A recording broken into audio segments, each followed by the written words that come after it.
તપાસની એફઆઈઆર કરો અત્યારે એફઆઈઆર એમની રજૂઆત હશે એ પ્રમાણે અત્યારે હાલ જ એફઆઈઆર દાખલ કરો. કે ગાળો બોલી છે તમને અશ્લીલ?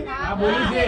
એક જ વ્યક્તિ બોલો શાંતિથી, કેમ કે તમે 100 જણ બોલશો હું એક જ સાંભળું છું, એટલે શાંતિથી રજૂઆત કરો. બીજું તમારા કોચરબના ઠાકોરવાસમાં દેશી દારૂનો અડ્ડો ચાલે છે. એ રેડ પડાઈ દેશું. મળી બીજું બાબુ ઠાકોરનો બીજો કોચરબમાં દારૂનો અડ્ડો ચાલે છે. ત્રીજો અડ્ડો ચાલે છે ઇંગ્લિશનો ઝાલાનો. ચોથો ચાલે છે કોચરબમાં ભીલવાસનો. કેમ ચાલે છે એ જવાબ પૂછવા આવે છે. કેમ દારૂના અડ્ડા ચાલે છે? તમે 78 વર્ષના વડીલ ઉપર ઓફેન્સ દાખલ કરો છો તો આ બધા બુટલેગર ઉપર ઓફેન્સ દાખલ કરો. હે પછી ખુલ્લેઆમ અડ્ડા ચાલે છે ને? ચાલે છે બધા.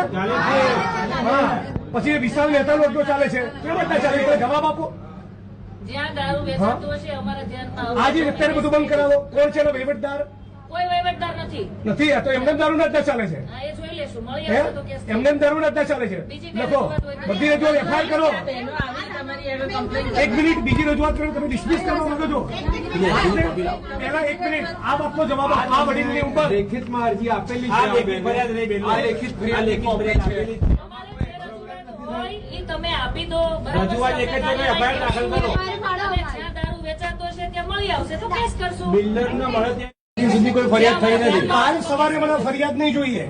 ઓકે. તમારા જ્યુરિસ્ડિક્શનમાં દારૂના અડ્ડા મને લાગે છે તમારા ડીસીપી ને મારે કહેવું પડશે.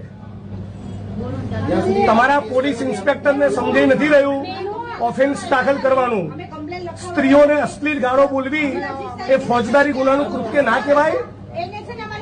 બિલ્ડરોના માણસોને બીજું ખબર પડી એટલે 78 વર્ષના કાકાને ઉપર ઓફેન્સ દાખલ કરી છે. તમે જે એમનો ગુનો દાખલ કરવાની જો સૂચના ન આપી હોય અને 20 દારૂના અડ્ડાનું લિસ્ટ હું જાહેર કરવાનો છું. તમારે ન કરવું હોય તો ડીસીપી ને ત્યાં જવું. તમે મને ના પાડી દો તો હાલ ફોન મૂકીને ડીસીપી ને કહું. મારે ફરિયાદ કરવી છે. ના ના અત્યારે હાલ તમે પેલા પાલડી પીએની પાલડી પીએને તમે સૂચના આપો. 5 ફેબ્રુઆરીથી ફરિયાદ આપી છે. એફઆઈઆર કરે એમાં હું એફઆઈઆર ની કોપી લઈને પછી જઈશ. તમે એમને આદેશ કરો. તમારાથી ન થઈ શકે તો મને પ્રેમથી ના પાડો તો સીપી ના ઘેર જવું. ઓફિસ નહીં જવું, ઘરે જઈશ. નીકળજો.